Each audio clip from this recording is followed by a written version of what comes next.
Okay. Three, two, one. Cue the talent. Morgan, can you talk a little bit about your brand?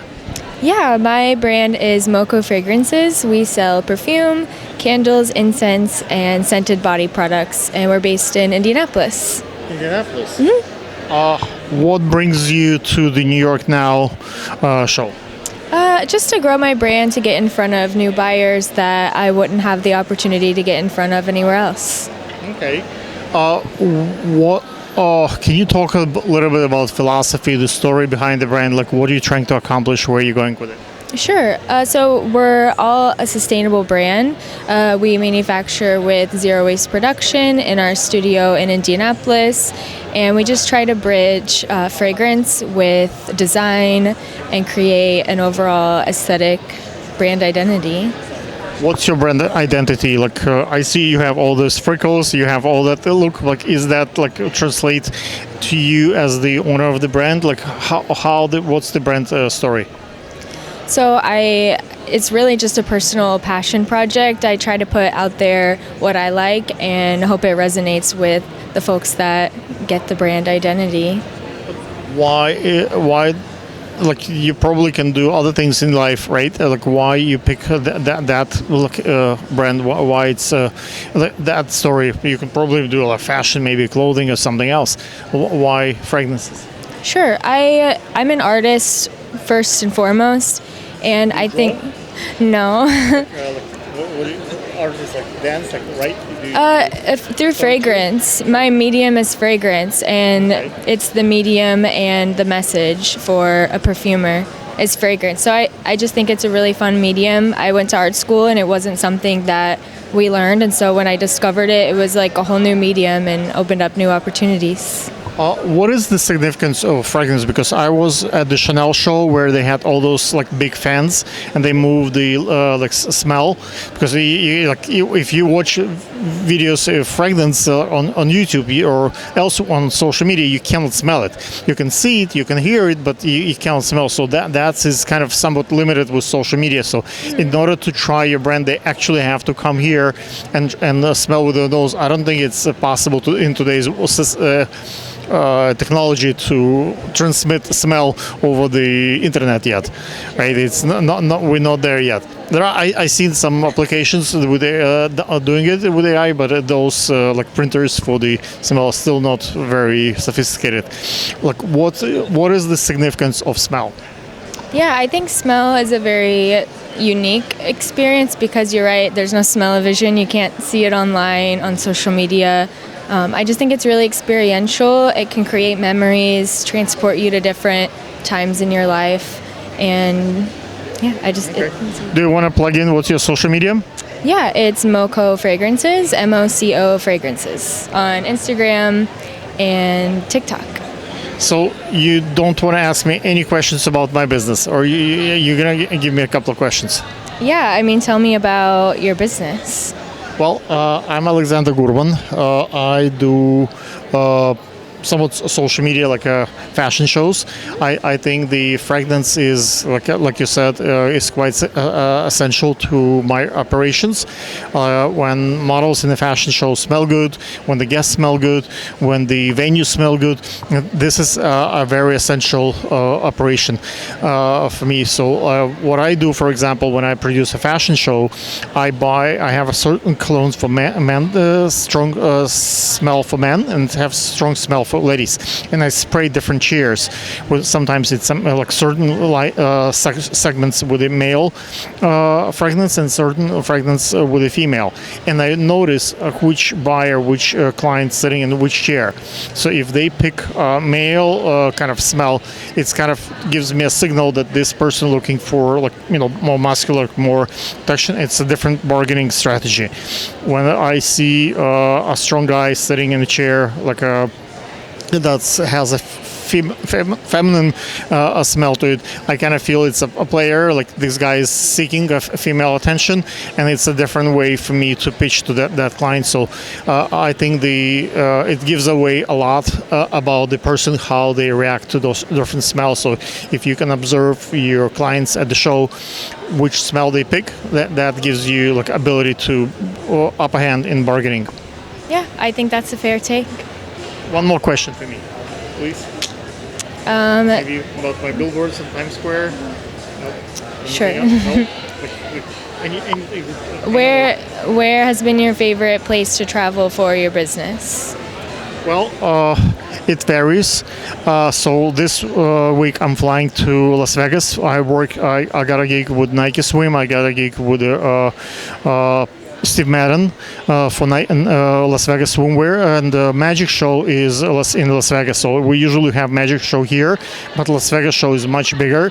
So I'm gonna be 2 weeks in Vegas. So I'm excited. My wife doesn't expect me to spend too much money in casinos, so hopefully I will avoid that part. But as far as the travel, like my favorite place tonight gonna be, I'm fishing with my youngest son.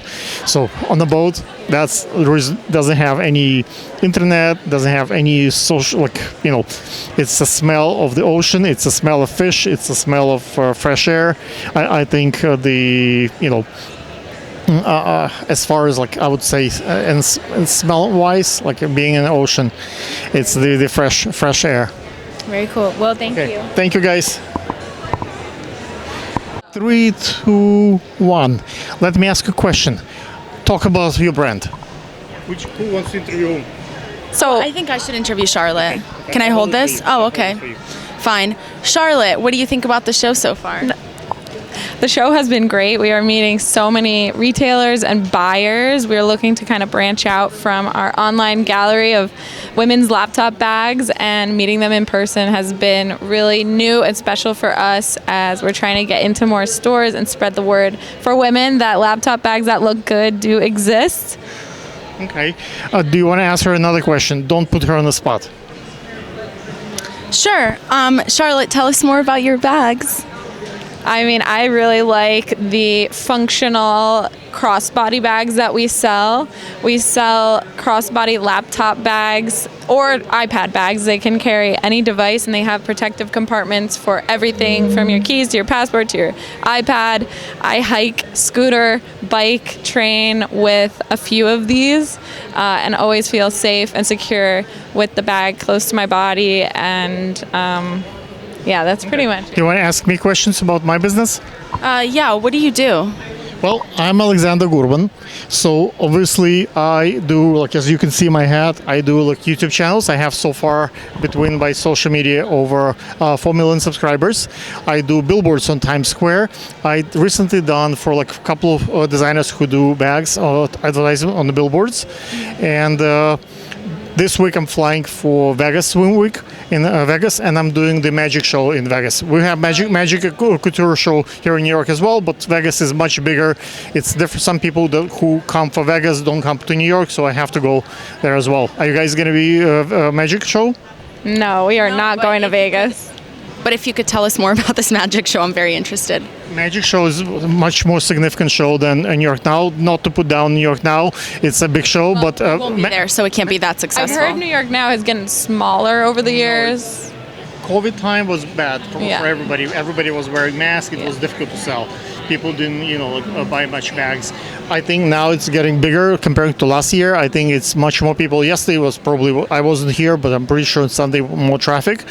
I think that if you compare the magnitude of Magic, obviously it's the biggest. It's the biggest in the world. So they are much more like monopoly, somewhat I would say. But New York Now is a very powerful competitor as well. I would not put them down. It's still great investment, still great show to be here. We all have big brands and smaller brands, so there is always a comparison. But I think this going to those trade shows is important. Many people don't have social media, and touching this stuff in person. Oh, I lost my light. Okay. Yes, it died. It died. It's okay. USB charger. Yeah, no, it's okay. We don't. You guys look pretty. We don't need light anymore. And what I was saying. It's a big New York Now is a good show, guys. I don't want to. This is our first year, and it's been just great meeting in person. Everybody is so online now, and we're seeing a big dichotomy of the older retailers who are not online yet, struggling a little more, and then the younger brands who are all online. They're figuring out a way. They're more adaptable. in this post-COVID online world. Do you know what's the most important part about the show? Networking? Well, yes, part of it. It's after parties. That's the yes, and the after party is important, All right, but the where's most the after important, party today? but after party is even more important. Who's gonna be there? That's when the deals are signed. Like you have you cannot drink too much because like by the time like they actually ready to write that check, if you're drunk by 2 o'clock in the morning, you're not gonna be able to close them. Yeah, it is You all need about, like- you need to wait until they're ready with that check, and by morning, by 5-6 o'clock in the morning, that's when you gotta get your checks. That's a very long night, so like, don't be scared. Like if they passing through and then buying now, they just don't have enough liquor in them. So we'll see them at the after party. Yes. Don't worry, we don't. Do a plug-in. What's your social media? We are at Francine Collections, one word. Yep, at Francine Collections everywhere. Can you see yourself? What's your name? My name is Fernanda. Fernanda, I can see that from your badge. But tell us a little bit about your brand, about your story. Our brand is Melie. We're from Brazil. A brand that Portuguese? I speak Portuguese. Yeah. Em português? Olá, tudo bem? Nós somos a Melie do Brasil. Nice to meet you. Our brand is in the market for 8 years, and we work especially with bridal accessories and jewelry. But now we are also expanding our market for the casual line. Okay. What's the story? Why you're at New York now? What's your strategy to work in the booth? Well, our dream was always be here in New York, where everything works, right? Because everything works here, and the bridal is mainly centered here.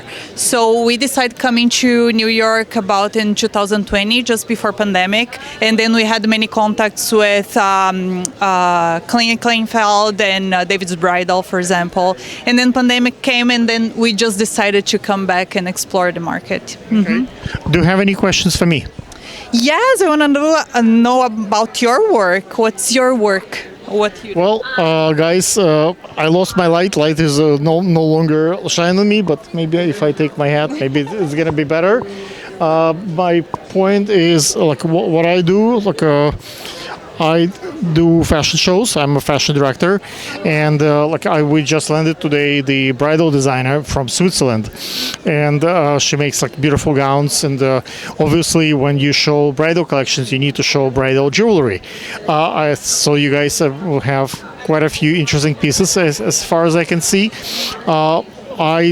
When I do fashion show as a director, it's important to show the jewelry designers properly, and many times in the regular show jewelry designers are considered as accessory, so they basically show like a wedding collection and you are supporting the collection, versus like in many cases when I show the collection for jewelry designers, there is nothing else. Like the model wears like all black, so do not take away attention from the jewelry. So we talk about with the photography team, with the media team, so pay attention to jewelry. Don't take the full body shots. Take detail shots. Take the earrings. Take the hands. Look at the tiaras, like how that looks.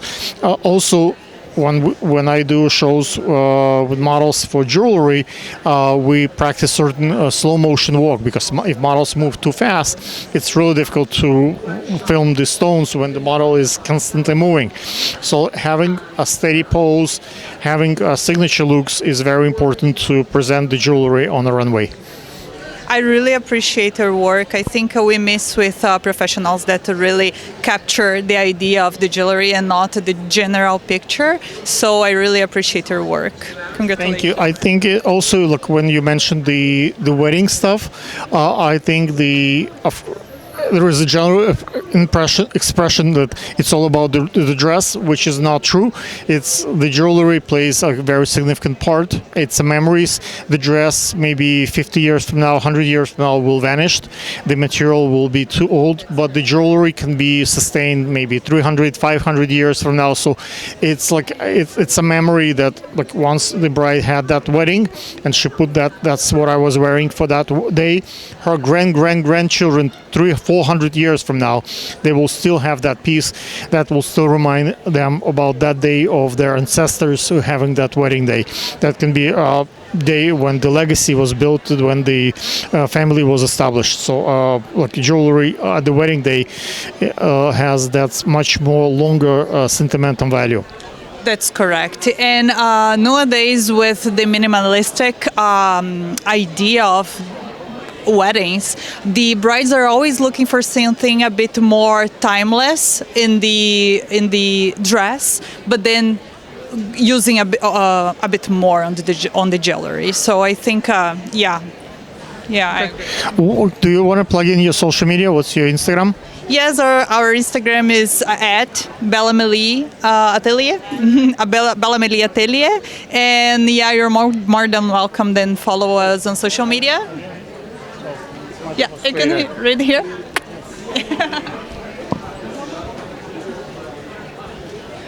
Okay.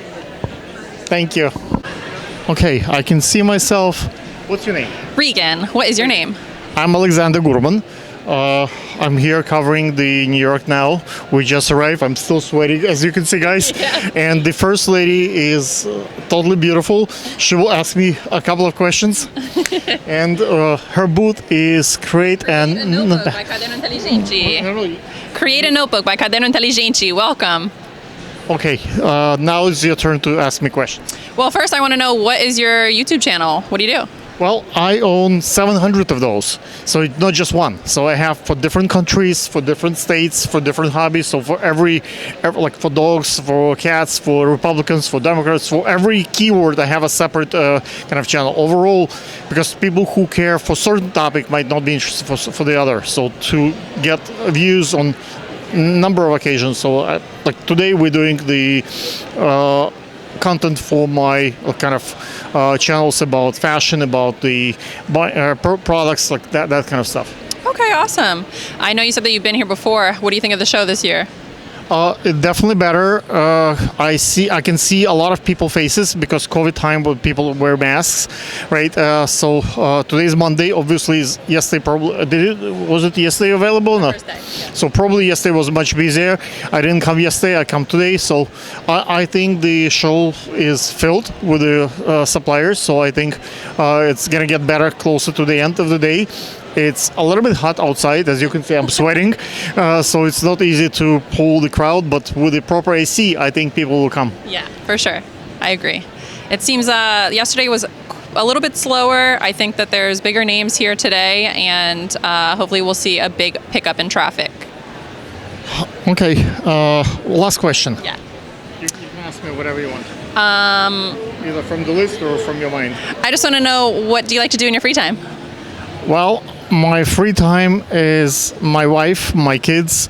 Tonight I'm going fishing. So guys, if you want some fish, I have plenty of fish tonight. We can't put everything in the freezer, so please come and pick it up. I usually have way more than we can eat. Yeah, awesome. And cut. Okay. 3, 2, 1. Cue the talent. Let's get you a little centric. Yes. Regan, can you talk a little bit about why you're here at New York Now? Yes, we are starting out here in the United States, but we are a company that has been around for 14 years. We are a disc-bound notebook company, so we are made with discs instead of like coil or glued together. You can remove and replace all parts of the notebook, so it helps you stay organized and totally personalize your notebook the way you want it. We have the cutest covers you cannot resist, so check us out on all social media platforms at Create a Notebook. Can you talk a little bit about significance of having a notebook? Because sometimes, let's say, I go to Bergdorf Goodman, I go to Tiffany's.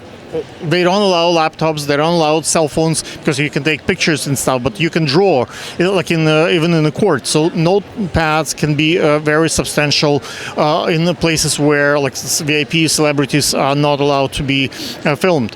What is the importance to have a proper cover so people actually, that's a client of mine. So that people buy. When you want to make a statement with the your notepad, you don't want to say like, oh, Louis Vuitton or something. You don't want to like go lead with a brand. You just want to lead more with the quality, something that people recognize from the distance. Like this is a real deal. Yeah. So we are actually hardcovers. All of our products, you can just, throw it in your car, throw it in your bag. They're not going to let you down because our quality is really, really good. We are the original from Brazil. I think technology is very Portuguese? good. I do. Eu falo português. Oi, todo mundo. Bom dia.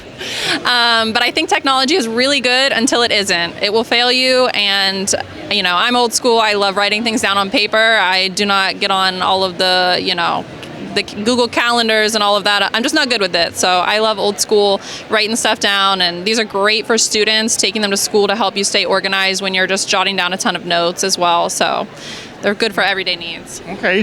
Do you want to plug in your social media, like how to find it? Because I think that notepads have a lot of significance. Like you said, sometimes I'm on the boat, way out of charge, and I can like plug in my notepad. Yeah. Like sometimes, like I said, there are places where you're not allowed to bring electronic devices for security reasons. Like White House is very difficult to bring anything that can be trackable. Yeah. So if you want to like go for event where like places where you need to take some notes with the VIP people, but you're not allowed to bring your cell phone. We check in like basically cell phones in Mar-a-Lago, like every time we go to Trump or like those kind of places, everything has to be checked out. But Notepad allows you to jog notes. So like I think you're right, for the kids it's very important to be able to put stuff on the paper. Like I can tell you one more application that I have. My wife totally hates when I open my cell phone at middle of the night and that light, but sometimes ideas come in the middle of the night and I have to write it down, so I have my notepad right next to my bed. And notepad, I also have a very special notepad in my car. When I'm driving, I don't want to get in a car accident, so I don't put it on my cell phone. But I have a small one that's really like attached to my seat. Like I have like a clamp, and I juggle like a couple of ideas about it's in my head. So by the time I park my car, it's gone. Yeah. So those are my applications for notepads. Yeah, we also have. I don't know if you can see here, my strap and go here is holding my notebook on, so I can be hands-free and still have my notebook on me, which is great for you if you're, taking pictures or taking videos. You don't even have to hold on to your notebook. But yeah, I completely agree with you. I love having a ton of notepads around my house for the exact same reason. To-do lists, grocery lists, that's what I use mine for mostly. But when I was a student especially, being able to organize the notes is what really is beneficial with our products, because you can remove and replace the paper. And of course, a laptop you cannot personalize like you can personalize our notebooks here. Okay. With my last comment, guys, for you for the strap. So hopefully I don't bother you, but I do a lot of Getty stuff. Like a photographer, we need releases like from models, from designers and stuff, and you have to have that on paper sometimes. Like 'cause sometimes there is no reception, and having it on strap and having free hands is really helpful. And you can print on our paper and place it right back into your notebook. So if you had a bunch of releases that you printed out, you could have them sign it quickly and then already have it there with you. Good, guys. Got. And thank you. Видно. Не хочешь? Okay. So, Alexander, tell me, what do you think about the show? I think this show is magnificent. This is my year number 7. I usually make a lot of business here. This is a place where a lot of brands come in. I think definitely for people who do advertising like me, it's important to come here. I sell a lot of billboards here. I think there are a lot of significant brands coming from different parts of the world. You're from Bulgaria. I just interviewed a lady from Brazil.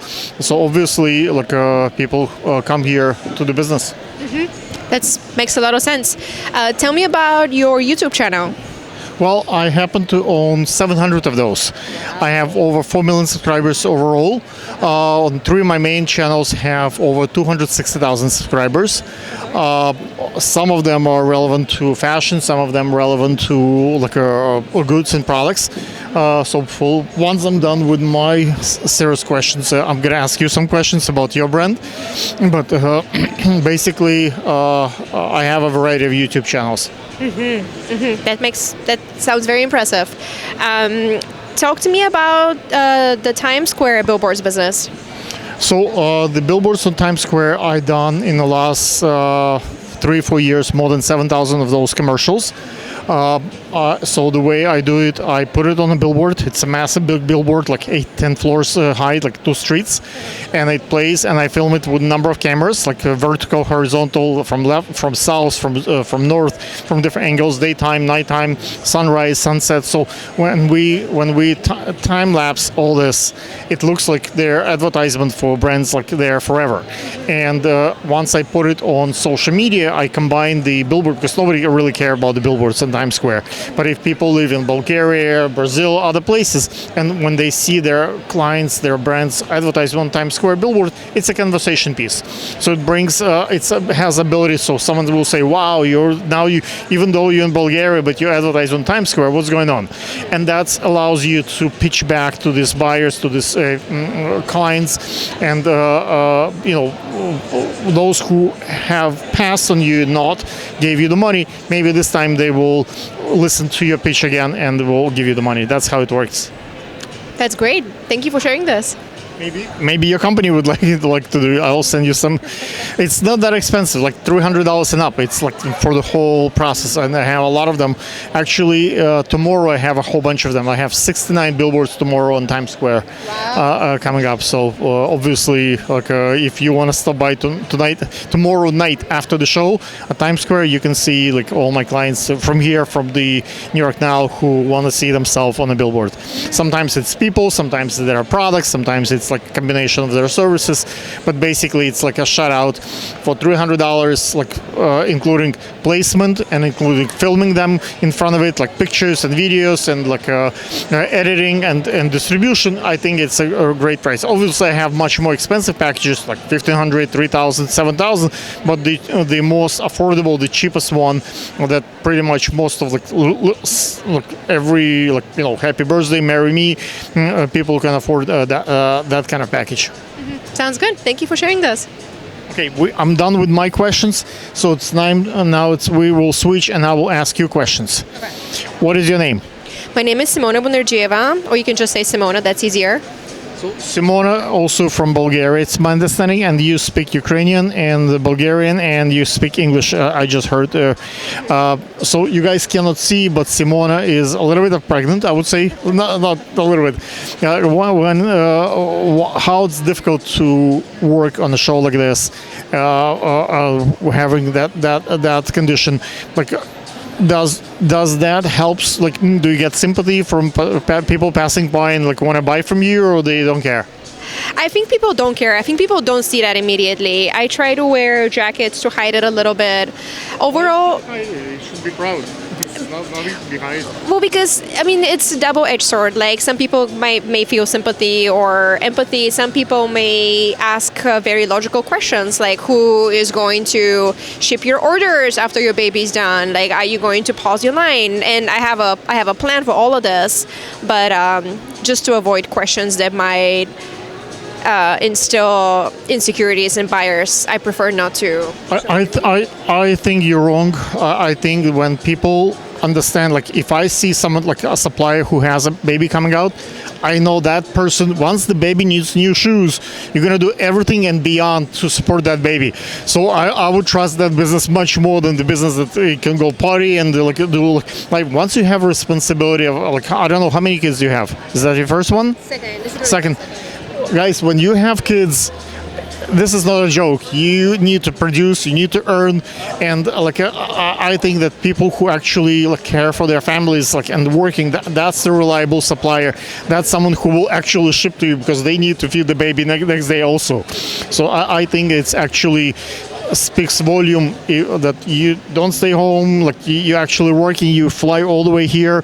I think it's very noble of you staying on your feet, working like that. Yeah, the feed is a tough one. I would say this is the hardest part. This is not my first trade show. Previous. You see the chairs? Why don't you sit in one of those? You have one. Honestly, there hasn't been time. There's always somebody to talk to. Like maybe in the morning I get to sit on a chair for a little bit, but it's a busy show. There's a lot of buyers. There's a lot of questions. Can I intervene? I think you're making a second mistake here. You get a second chair. sit on a chair and invite them to sit down. When they standing, they will pass by and they pay no attention. They tired like you. They don't want to be on their feet and they're not paying attention. If you sit them down, if you offer them maybe a glass of water, they will sit and listen. And that's actually produce meaningful conversation. It builds relationship and it leads to order. If they standing and they see you standing, they don't want to make you standing in your condition and they just leave and you lose business that way. So I think the second chair will be essential.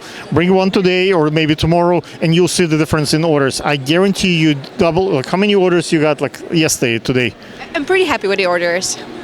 I guarantee you tomorrow it's going to be double. Okay. Try the chair situation. Okay. I think it really helps. Thank you. Yeah, I'll make sure that maybe for next show, if I'm pregnant again, I'll hire, I'll outsource. You hire a pregnant girl? No. No, I was going to say a table and a chair for like a lounge area for buyers to sit down. But that's a good idea. Thank you for sharing this. Lounge is good, but like two chairs, like really simple. You have already one. You just borrow one from a table across, and you have a table. Just a glass of water, and they will sit down and they will talk to you. Thank you. Your last question. You have no more questions. Last question. For me, or? For you. Oh, I'm doing your question. So my last question for you is, tell me about your business because I didn't get to that one. Well, my business is called Paper Jam, and we specialize in sustainable gift wrap and stationery. What makes us different is that all of our products are recyclable, compostable, or biodegradable, or all of the above. And we are a 100% plastic-free brand, so everything that you see is wrapped in cornstarch packaging, for example, instead of plastic. And yeah, our best sellers is the tissue paper, especially now as we're approaching Q4. This just flies off the shelves together with the wrapping paper collection. Getting out of the light. Sorry. Of the camera. So Yeah, do you want me to hold it? I'm gonna hold it. Okay. Okay. Yeah. So do you want to plug in your social media? What's your website? Where they can buy from you? Totally. So the brand is called Paper Jam. Our website is www.paperjam.shop. Our Instagram is @paperjam.shop, and email is hello@paperjam.shop. And we're all over the internet. Yeah. Thank you for asking. Cut, guys. What's with the ball? Like how the ball helps? Oh, so the ball is just something that represents our brand. So it's our little giveaway for this trade show in particular. So we're Ode, and we're a luxury elevated pet brand. We marry pet lifestyle with home lifestyle because, of course, your pet is part of the family. So yes. Okay. My father ran the veterinarian clinic here in New York for 25 years. I have a lot of pets. I have dogs, cats, and like being a veterinarian, you have veterinarian usually makes a lot of money. So I work actually with a couple of the pet designers. So like this September Fashion Week, I have a show with a whole bunch of people who are in the pet industry. So now it's your turn to ask me questions about me. So we're a very new brand. So what would be your top 3 tips? 3 tips for mastering social media for a small startup brand? So I think social media is essential but not required.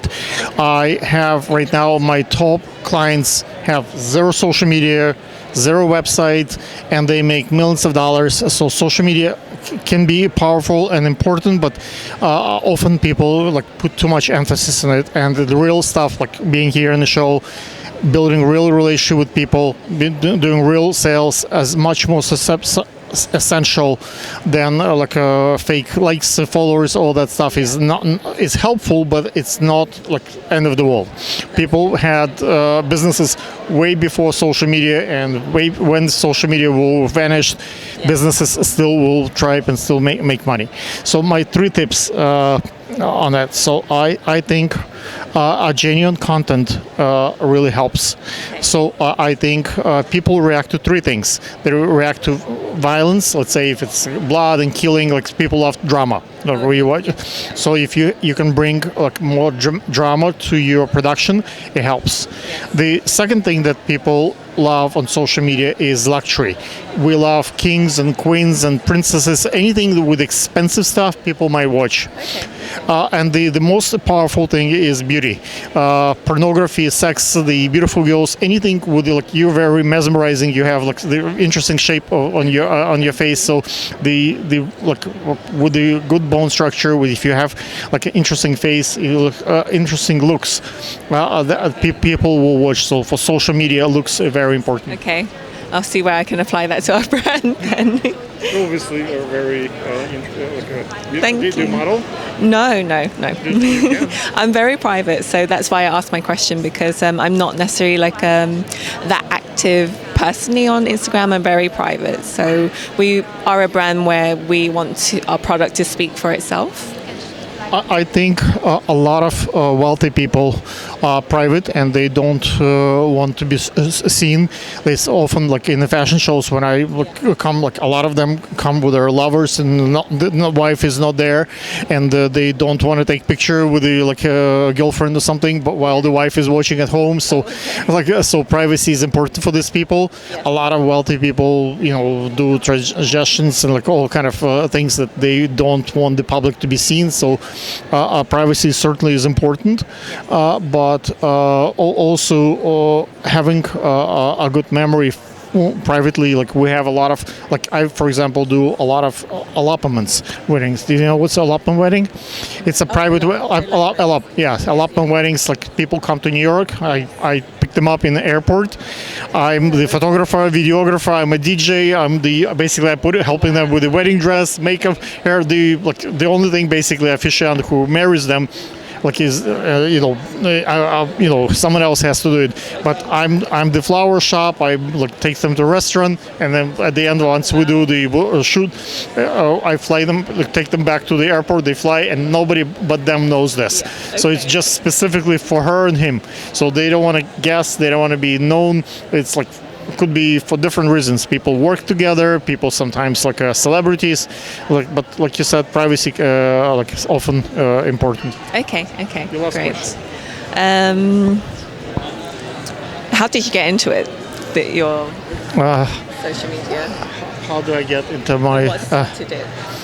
I got a couple of viral videos, stuff like I did like a commercial for a friend from India, and he was singing a song where basically his girlfriend abandoned him. Yeah. And I hired the actress, very pretty girl, and the actor, and I put my camera really, really far away. Okay. So, and we play that on Times Square in front of everybody. Okay. So audience has no clue that actually it was staged. Oh, okay. And they thought it's for real, and I got in 1 month more than 300 million views. Yeah. It's was really, really popular. Like CNN, Fox News, everybody, they thought it's for real. Okay. They thought it's a real proposal because he proposed to her and she told him no. So if you Google it, like a entitled "Beach Proposal Gone Wrong," that's my video. And then once I realized there is money into this stuff, and I can do it again and again. Those kind of things, I figured out I can monetization pays on YouTube and Instagram. So that's I have one more question, if that's okay. What brings you here to New York now? I think money is an important part of it. I make money, people buy billboards for me, people buy different advertisement services. I like to see new products. Sometimes I help. I represent a number of buyers. So when I see something interesting, I can place it in the stores. I work closely with Gurman. I work with the Saks Avenue buyer. So I have a few friends in the space. So if I can suggest the right product, I can earn a commission. So it's important to discover new talent before it it's on the shelves already. Do you want to plug in what's your social media?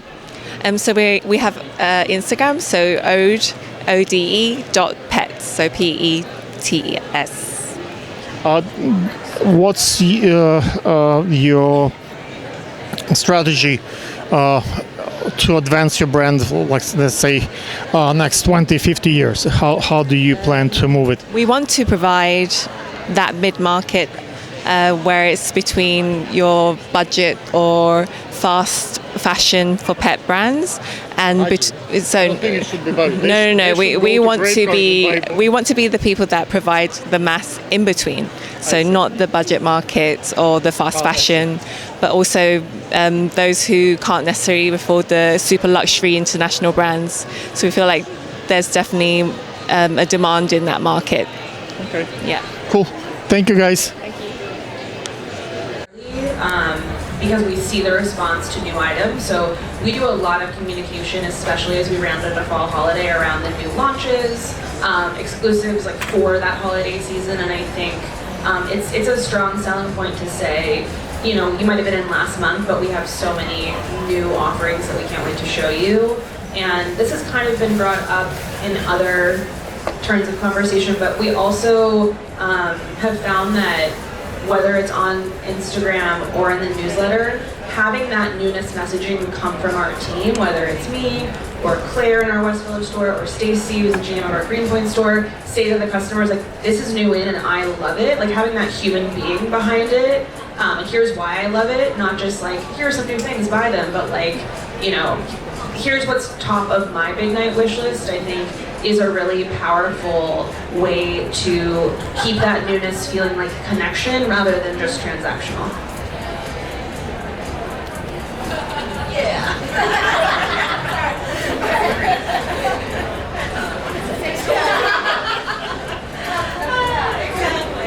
No, I agree with that 100%. And also just to add to that, I do think that when people come into the store, I think the best way that you could do for your customer is to offer that personalization. It's so important, and when you do have that human connection in store, that's really what's going to elevate that experience than, you know, another store. I think at the end of the day, people want to be guided, and people want for you to like let them know what is the best or what is, you know, what is. Of course, asking them, being curious, asking them certain questions in terms of what they're looking for.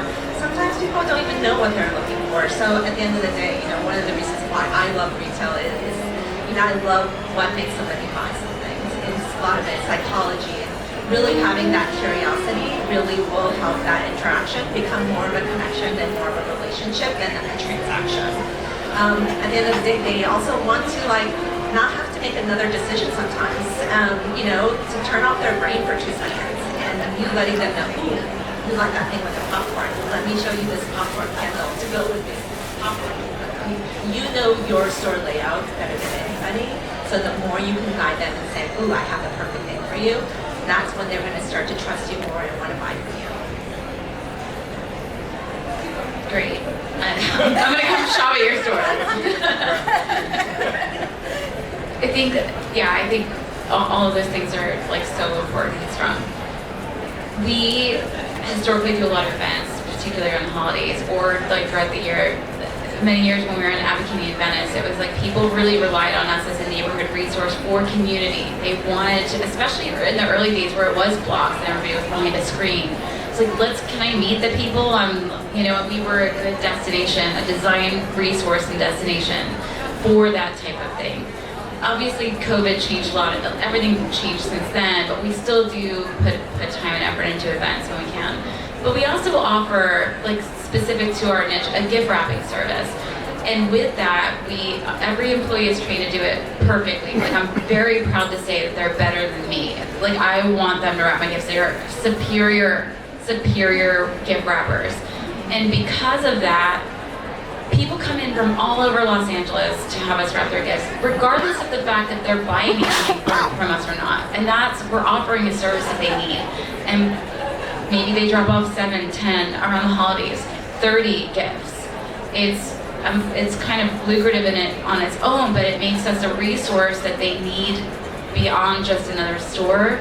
So I think it's finding little specifics that you can offer as a business and a brand that meets the needs of your neighborhood and the retail landscape that you're in. You don't ever want to compete with what the person's doing next door, of course. You want to come up with your own unique perspective of what you specialize in and offer that. Yeah. I cannot agree more. Honestly, like I think the events thing is huge for us too. The cafe element is a massive draw. And so I think bringing in seasonal specials, we just succeeded finally in getting our tavern license so we can do wine, beer, cider. So that's going to be huge for holiday parties, and pairing a sale with that, or pairing here's some grab and go gifts where we picked out a couple of things that go well together. Those are really successful things. Meet the maker things where if we have there's someone locally, I literally drive by her house on my way to work and I pick them up, who sells peanuts, seasoned peanuts, and she's come in and done a Meet the Maker. A local chocolate company, literally just people that make these things, and people, it adds a layer of connectivity to this is the product, but this is also the person behind the product, so you're supporting two small businesses in one. And I feel like the underlying thing that we're all discussing here is trust, building that true connection where the consumer can really trust you, rely on you, whether it's to wrap gifts or to come and have a good time at a tavern. But another thing that I feel like can also be challenging for people is when they're making that leap from either brick and mortar to online or vice versa, or launching in both, is that brand messaging and consistency. With language, with materials, what are some ways that you guys kind of keep that consistent brand tone messaging online and in store?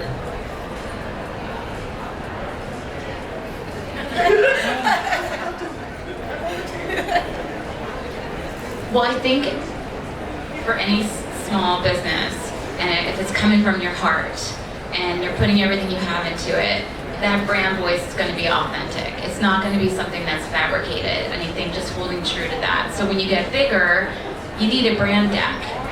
The minute you start letting other people touch it, it's this is the parameters. And I learned this from having to do it, is the urbanic look and feel and vibe and language and colors and fonts developed early on, and we stuck with that and evolved as we feel different ways, looks, the change in what we feel design-wise.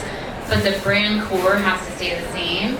So I learned all about this. So we've got, anytime you're working with a designer, you create your brand deck with an outline, a blurb of the language. It's almost as if, and I know you do want to talk about AI, and I'm not putting that in there. But if you ever used AI, you literally have to tell it what you want it to do, including describing the tone or the visual or the